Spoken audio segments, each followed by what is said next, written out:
I just take 2x plus 3y equals 6. Can anybody tell me how many solutions this has?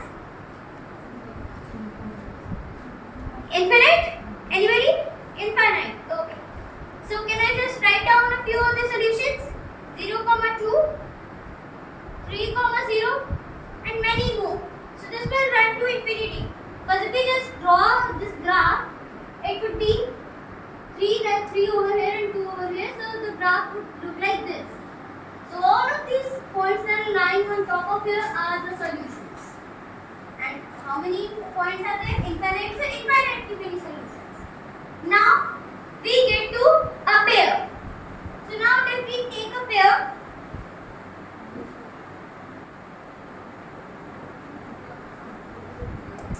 plus 8y equals 11. तो मान लो जैसे मैंने ये कोई दो रैंडम इक्वेशंस ले ली, तो ये क्या हुई हमारी pair of linear equation in two variables. अब लीनियर इक्वेशंस के जैसे एक लीनियर इक्वेशन के तो सॉल्यूशन इनफाइनाइट होते हैं, लेकिन अगर हमें साइमल्टेनियसली ढूंढने हैं तो फिर अगर हम साइमल्टेनियसली ढूंढेंगे तो हमें पहले तो इसका ग्राफ प्लॉट करना पड़ेगा। ग्राफ हम कैसे प्लॉट करते हैं?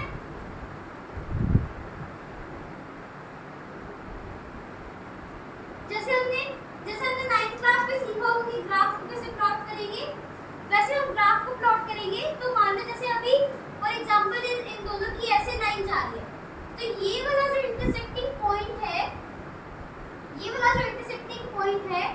ये वाला पॉइंट इन दोनों इक्वेशंस को सैटिस्फाई करेगा।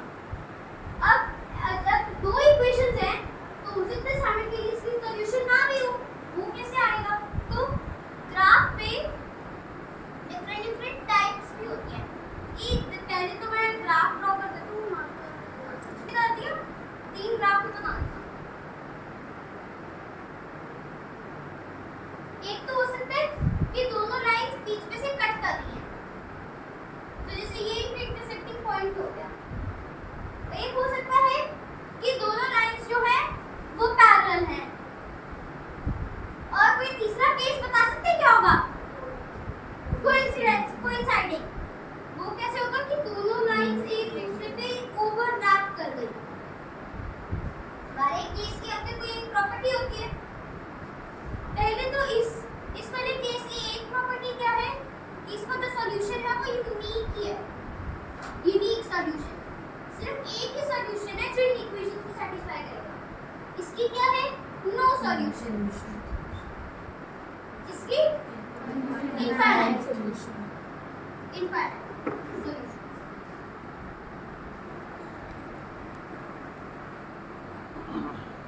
अब इन दोनों तीनों को हम काफी तरीके से नेम भी कर सकते हैं। एक तरीका क्या हो सकता है जिसको मैं कहूँगा कंसिस्टेंट। ये कंसिस्टेंट हो गया, ये क्या हुआ?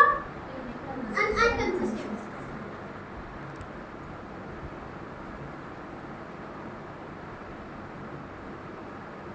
और फिर ये भी क्या हुआ? ये भी फिर हमारा कंसिस्टेंट नहीं हो सकता।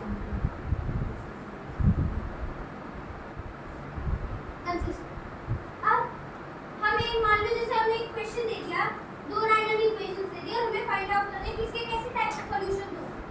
तो यहाँ पे हमारी सबसे मोस्ट इंपॉर्टेंट प्रॉपर्टी आती है, और वो प्रॉपर्टी क्या है? हमें बिना ग्राफ को ड्रॉ करे हम सीधा फिगर आउट कर सकते हैं कि इसका क्या सॉल्यूशन निकल के आ रहा है, यूनिक, पैरेलल या फिर इनफाइनाइट।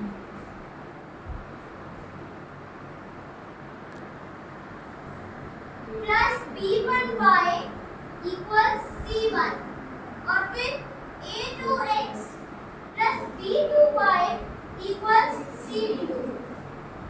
अब किसी को यूनिक सॉल्यूशन का प्रॉपर्टी पता है?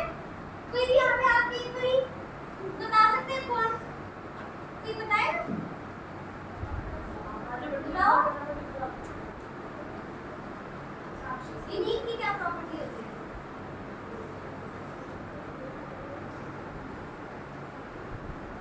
Absolutely correct.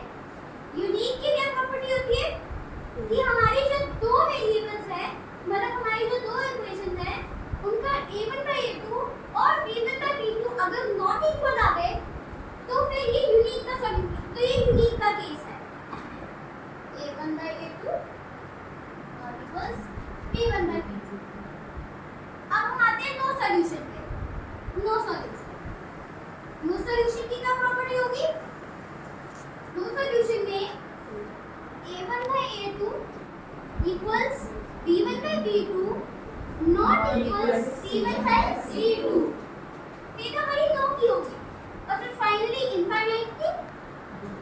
infinite.